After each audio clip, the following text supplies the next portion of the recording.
First thing I would like to say is a lot of people were talking about the field at the US Open and saying it was a little down or weak, but I'll say this up front, this field was still baller. We saw guys come out who were super under the radar and prove themselves. There was massive upsets throughout, and we still saw some huge names in the sport, so I'm not totally sure where this negativity came from, but the US Open still pulled up and was still awesome. Yes, I understand not all the big names were there, and there was little incentive compared to other years to compete at this year's Open, but there was still some amazing things to talk about at each weight. Plus, when you almost have a full team of world medalists, it's no surprise that not a lot of people are going to be at the US Open, especially from the big name perspective, because they're already qualified for Final X. But regardless, I thought men's freestyle, women's freestyle, and the likes were really awesome at the US Open, so let's talk about it. But first, hey everyone, my name is Tanner, and welcome back to another TrueTan Wrestling video. If this is your first time, don't be shy to hit that subscribe button, and check out the channel for a little bit. Also hit that like button on this video if you end up enjoying. I would also love to hear your thoughts on the US Open in the comment section below. Plus, one last thing to cover in the intro, we just dropped merchandise for TrueTan Wrestling, so if you got some extra cash lying around, feel free. I would love it if you would support the channel of TrueTan Wrestling. Now, let's talk some freestyle. Starting with 57 kg on the men's side, yeah, it for sure was a small weight class compared to usual and not super deep, but that did lead to some wild matches, so don't let it fool you because this bracket was awesome. Also, to bring it back up again, to kind of explain why some of these brackets might be a little small, for starters, we already have a ton of guys qualified for the trials already, which is really awesome because 7 more qualifiers will be there at the US trials. And B, some of the trials qualifiers might not really see the incentive to compete at the Open, since instead of getting a bye to the trials finals, all you get is the 1 seed at the trials, which is for sure an interesting way to give an incentive for winning the US Open, and I kind of see both perspectives, but who knows, I guess it's an experiment year for USA Wrestling. Tonsil, former Stanford alumni, came in as the 1 seed here, and it was awesome to see him back in freestyle scene because this dude is a stud in freestyle. However, the story of 57 kg was all Moulton, coming from behind to pin Tonsil in the quarters and then make the finals. Moulton was Campbell's starter at one point this season, and he was a Fresno State transfer, but after a somewhat bad Mat Men Open, he was bumped down to 2nd or 3rd string for the Camels. He came in swinging though for this tournament, making the US finals. However, he would lose in the finals to Purdue 133 Matt Ramos. And don't get me wrong, Ramos has had some big success on the senior level tournaments already in freestyle. The dude's a stud. He beat Camacho of NC State as well in the semis, and he would go on to place 3rd at the US Open. Other notable results are Greg Diakomahalis making it to the trials, placing 4th, looking good on the backside, and then Caleb Smith of App State, yeah, another SoCon wrestler, balled out after losing round 1 to Camacho and coming in to place 5th, along with Tech falling previous mentioned Tonsil, the 1 seed here. 61 kg was easily one of my favorites to watch all weekend. There was former world team member Tyler Graff, Seth Gross, one of the most fun freestyle wrestlers to watch, Jesse Mendez, a soon-to-be high school graduate and hopeful Ohio State star, and the return of Nico Megaludis, making his big return to the mat after some big injuries, but he looked back better than ever. Nico stole the show, obviously making the finals and winning over NLWC member in Rodriguez, who has been training with the Nittany Lions for a long time it feels like, and is normally a 57 kg guy, but bumping up really helped him with his massive 9-5 win over Tyler Graff in the semifinals after being down 5-1 in the second. Nico's semi-win was over Gross 4-1, and then Rodriguez 3-1 in the finals. Good to have you back, Nico Megaludis. I can for sure say that. This weight also really needs a mention for all the forfeits that happen on the backside. Here's one problem that's always relevant at the US Open, and that's that they take top 7 to go to the trials, so there was a ton of people who lost in the semifinals and then just forfeited to 6. Like here, Gross and Graff just dropped to 6th and they both placed 6th. I get it, they made it to the trials, but if they made it to the finals, I bet they would have still wrestled for that incentive. However, with those forfeits, it set Mendez in a 3rd place spot, who looked really well, I might add, for his age, with him just barely losing to DeShazer early in the tournament, but then, like I said, wrestled all the way back to take 3rd, even though his last 2 matches were forfeits, unfortunately. He did beat Kramer of Arizona State, though, who is a stud in freestyle himself, so not a forfeit walk by any means.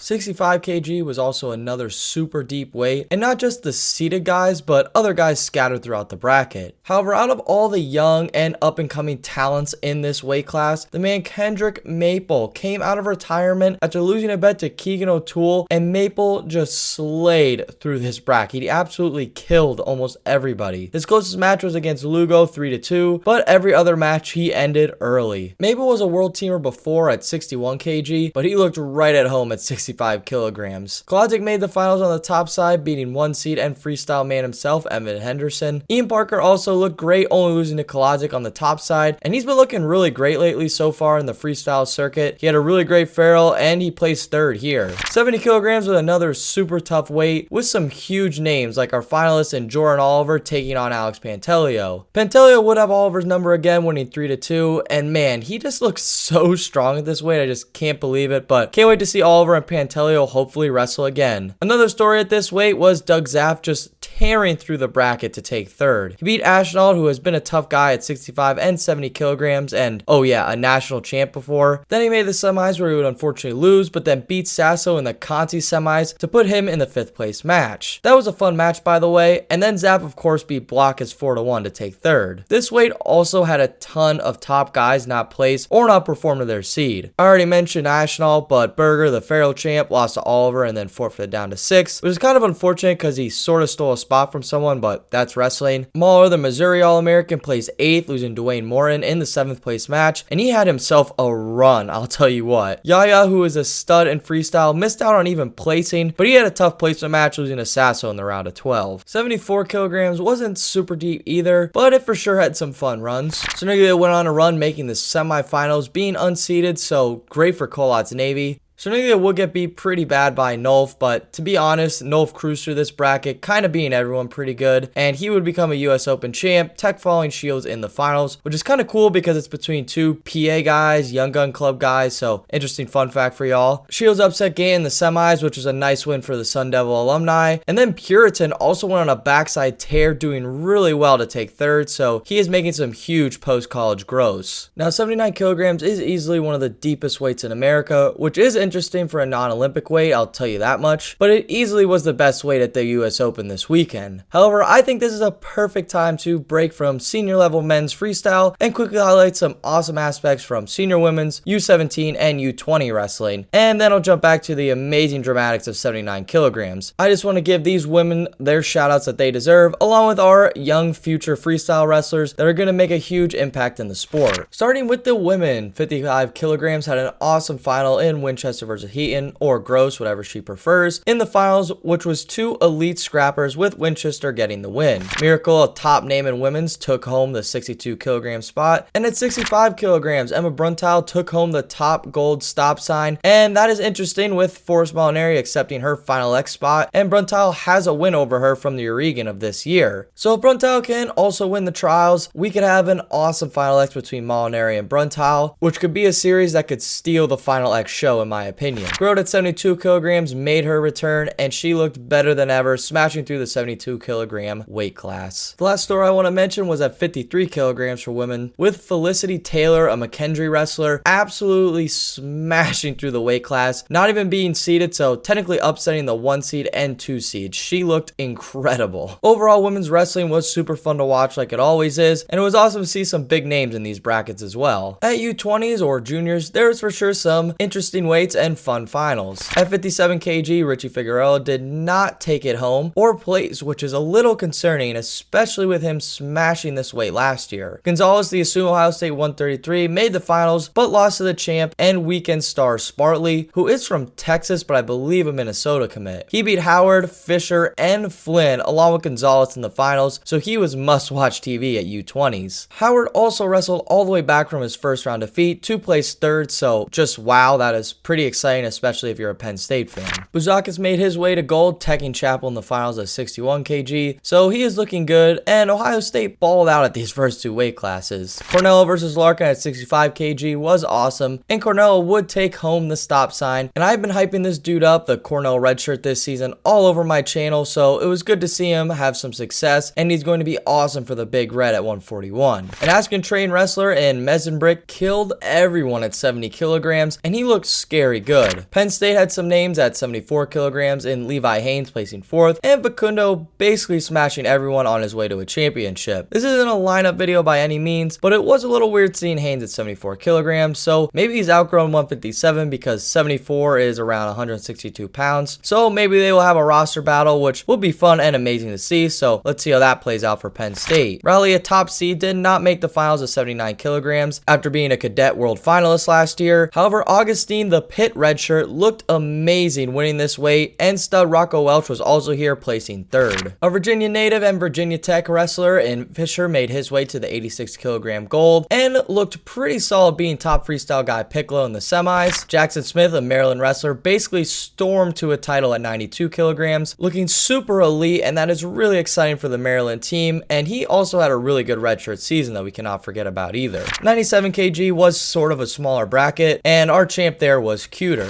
And at 125 or heavyweight, it was a pretty deep field, but our man Nick Feldman won it hands down. But I would argue the top 6-ish at this weight, you should probably keep your eye on, especially Mora from California, a North Dakota State redshirt, who took 4th, losing to top Virginia Tech redshirt Kaka in the 3rd place match, but lost to Feldman only 2-1 in the semis, so for sure a sleeper in the future possibly. Overall, U20s was super fun to watch. It's always cool to see the red shirts or the top high school guys compete, and it's awesome to see the future of possibly college wrestling unfolding in front of us. U17 was awesome. They had some massive brackets, but at the time of writing and recording this, they have not yet wrestled the finals. Their best 2 out of 3s are coming up for the world team spot. So unfortunately, if you want to know all about that, follow me on Twitter and scroll like 2 tweets down. I talk about every single final as I watched it. It was a lot of fun. That's all I can say. I will add one more thing in. 79 kilograms was my must-watch weight, but 55 kgs for cadets was easily tied or a close second. That weight just, man, has a ton of future potential in it, and it was just so deep. The top 8 guys at that weight were insane. Crazy bracket to just watch all Saturday and Sunday. Alright, this is Tanner going off script. I lied a little bit. I gotta talk about some of these finals. All the finals were great. Don't get me wrong there. Like, Kasich versus Adams. Like, Kasich was 0-3 against the dude and then just 1-2 straight to make a world team. Like, that's crazy. 51 was insane. Lilladal looked like one of the best wrestlers I've ever seen. I can't believe he beat Bo Bassett the way he did. And then, of course, 55 was awesome. Forrest, not even in high school yet, came out and beat a returning world medalist in Jessaroga, who I thought was just the baddest dude in the whole tournament.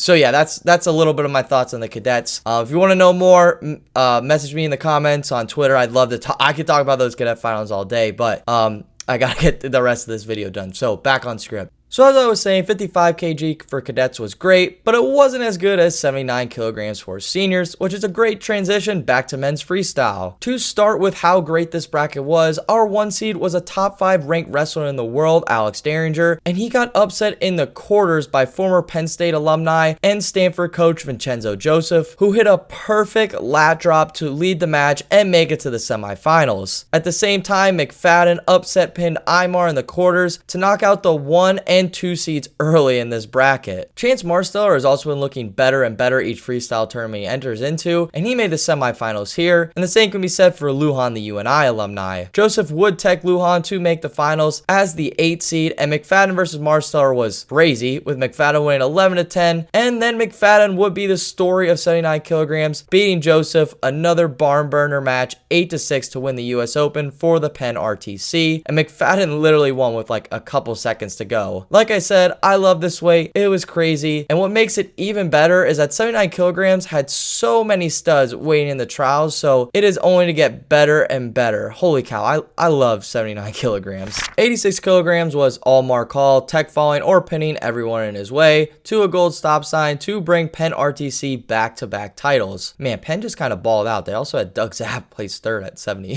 Jeez. Marcus Coleman, the Iowa State All-American, made the finals unseeded, and on his path, he beat the 2 seed and freestyle stud Nick Reenan, and then the 3 seed Owen Webster before taking 2nd, which was a nice run for him too. He's got some stuff, and Iowa State did pretty solid this weekend overall, so very bright future for them, folk style and freestyle wise. 92 kilograms was a small weight, and to be honest, it normally is, but it almost went for chalk, but 2 seed Caffey, the Michigan State wrestler, would beat young stud Trumbull of NC State in the finals. 97 kg had some names, with U23 bronze medalist taking 3rd in Ayala, and Nebraska alumni Dudley placing 4th, who has had some nice senior level success up some weight classes from his college days. Joe Rao was a nice story being a top Greco guy, but he made the finals only losing to Machiavello, NC State alumni, who we all know is super tough on the freestyle landscape and proved his 1 seed here. To wrap up the US Open recap, we had 125 or heavyweight, whatever you want to call it, with the 1 and 2 seeds making the finals as predicted with Zilmer versus Bradley, with Zilmer keeping Bradley's number winning 2-2, and his bump up, talking about Zilmer, is honestly incredible to me. Like, this guy was competing for a 92 kilogram world spot just like 3 years ago, and now he's competing with some of the top guys at heavyweight. Truly a stud in my eyes. Overall, like I said, some people might criticize this event for not being super deep, but there was still great wrestling going on, and there were still huge names, great women, and future stars wrestling it out, and of course, awesome storylines. And if you are a fan of TrueTan Wrestling, you know we love our storylines over here. Also, if you are a fan, be sure to like and subscribe, and be sure to comment your favorite weight from any division at the US Open. Also, I am on Patreon where I am starting up a podcast, so any support over there would be awesome. Also, don't forget our merch is out. All of those links from social medias to Patreon to merchandise will be in the description below. Alrighty, with all that said, I wish you guys the best, and I will see you in the next one. Take care, everyone.